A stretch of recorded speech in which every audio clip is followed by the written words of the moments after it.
Quick apology before we start. I'm afraid I forgot to plug in my microphone when recording this episode, so you're going to have to listen to my laptop audio instead. But this is also recorded from my laptop, and it doesn't sound that bad, does it? Anyway, on with the episode. Johnson's Northern Irish Tunnel project is being seriously considered. The £137 billion spent on Britain's failing test and trace system, China and Russia's moon base, and a Pennsylvanian Posties present. This is your TLDR News Daily Briefing for Wednesday the 10th of March. In the first story of the Daily Briefing today, we stay in the UK to discuss the proposed Northern Irish Tunnel. If you're a regular viewer of the TLDR UK channel, then you'll know that we've already done a full video on this topic, a link to which can be found in the description. But for those of you who haven't seen the video, Prime Minister Boris Johnson has proposed a plan to create a tunnel, similar to that of the Eurotunnel between England and France, between mainland Great Britain and Northern Ireland. Today it's been revealed that a study looking into the feasibility of the project has officially been commissioned.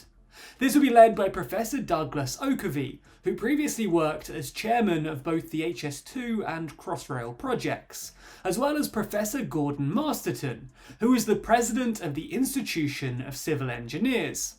It's expected that this report will be completed by summer this year, so it might not be too long until we have to find out whether this project actually has legs. This tunnel idea shouldn't come as a big surprise for those following Prime Minister Johnson's past plans. He's historically been keen to embark on big infrastructure projects. Just look at the Garden Bridge he proposed as London Mayor.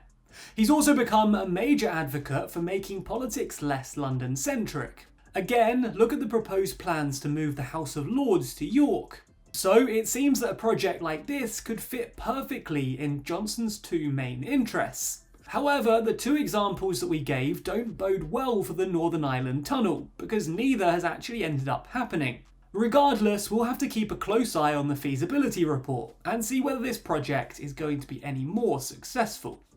Before we move on to the second story, if you want to support the Daily Briefing going forward, then make sure to subscribe to the channel and share us with your friends. Thanks so much for your support.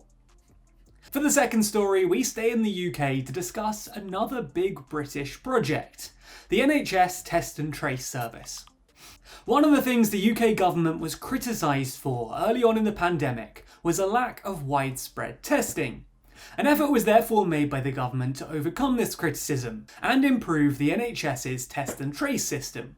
They pumped a lot of money into it, at the time of writing more than £37 billion, with the aim of improving the service so much that test and trace capability is able to stop the need for future lockdowns.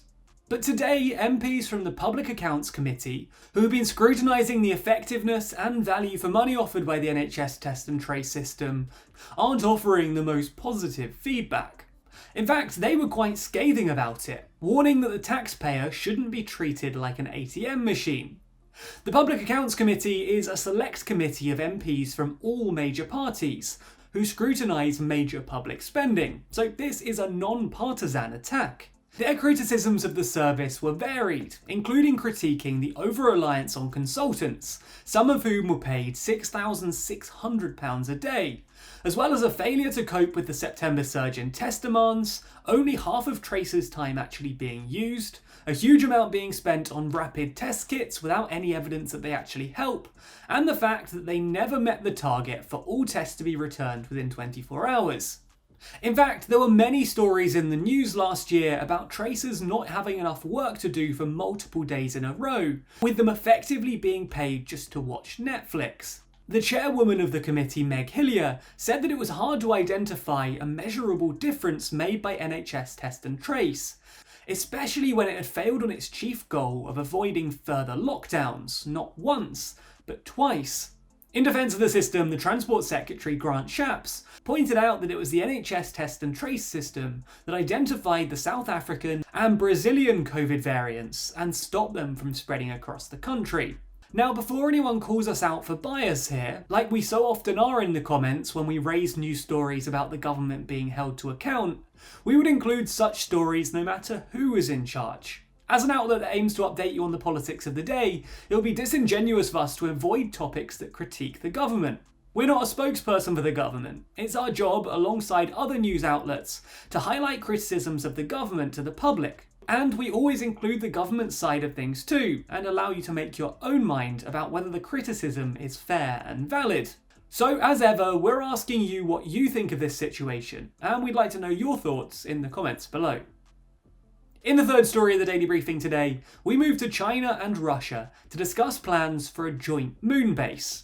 If your lockdown life wasn't already full of news about space following the Mars rover landing and multiple SpaceX launches, then you're in luck today, because both China and Russia have stated that they plan to work together to create the International Scientific Lunar Station, which will be available for use by all other nations. It's not yet been announced exactly when this lunar station will be operational, but it's hard to see this as anything other than direct competition for NASA's plan to have another crewed lunar trip by 2024 and a persistent human presence by 2028. Whether they are or aren't trying to compete with NASA, for fans of space exploration, this will come as welcome news. After all, who isn't excited about seeing another moon landing? In the final story today, we bring you some good news. Yesterday we included a story about a child in Northern Ireland who was offered a kidney which he desperately needs from a local police officer. The comments you guys posted about its inclusion were overwhelmingly positive, so we'll try and include positive stories more often. After all, the news is so tough at the moment, and with many of us stuck in lockdowns, it can only be a good thing to hear about something uplifting each day. So the story we've decided to include today relates to a UPS driver in Pennsylvania. It's fairly obvious that those in the delivery sector are likely working harder than ever during the pandemic, with people being forced to purchase non-essential items online. Delivery drivers, though, have risen to the challenge. One in particular, Chad Turns, has not only been able to manage the workload, but do so while being incredibly thoughtful about those he's delivering to. It's been reported that he often leaves treats when delivering to a house with a dog, and on one occasion came back at the end of his shift to ensure that a package that was intended as a gift wasn't noticed by the kids playing out front. Many in his local community noticed his small acts of kindness, and they decided to repay him. They raised $1,000 for him and presented it to him alongside a big signed card and many balloons, with locals clapping and yelling "Thank you, Chad," as he received the gift. This was clearly a powerful moment for him, and he was moved to tears. About the gift, he said, "I'm still overwhelmed, and it's touching that this community feels so strongly about me." We just like to end by saying a big thank you to all of the delivery drivers working hard to ensure that we all get our deliveries swiftly and safely. Your hard work isn't going unnoticed. For those of you who think the news is too long, be sure to check out tomorrow's Daily Briefing. Read the newsletter by signing up at tldrnews.co.uk/daily. Listen to the briefing by searching for TLDR News in your podcast app, or watch the briefing over at youtube.com/TLDR Daily.